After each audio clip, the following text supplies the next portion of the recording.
Nou, voor mij is het gevolg dat ik net bellen worden kan. Dat ik geen foto's voortsturen kan. Want al mijn foto's die gaan door de ISDN-lijn of via de e-mail. En nou ja, dat is natuurlijk dramatisch.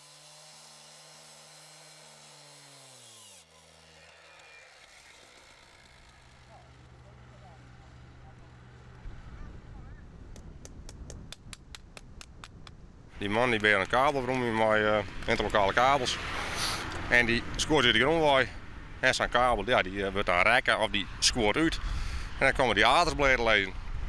Ja, en dat keer ze net hard, dat die aders dan in één keer bleden lezen. Dan, er zit al even een lietse brekjes in, dan komt het zin maar om. Of er komt vocht bij, klopt de kabel in en dan belt het naar meer. Kom je 14 oktober? Oh ja. Die maar even onder, dan maar die aan de boven. Ja, nog begint het te ziek. Ja, ik ben net alleen leuk, ik ben een hele plot hier op de buurt. Want ik denk dat er wel 20, 25 gezinnen zijn die geen telefoon en echt geen internet. En hij heeft nul contact met KPN. Er is dus van een aantal buren eerder contact geweest, maar ja, ze beloven praten, maar ze komen er net op waarom. Dat is eigenlijk geen manier. Nee, dat is het net. Groot lichaam. En dan liefst plakje wil er dan even pleien bij wie je verspreken.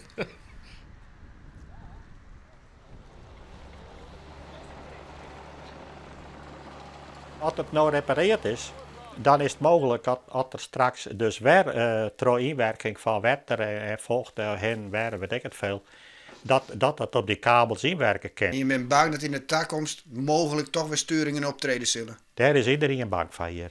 Daar heb je zich voor vastgehouden.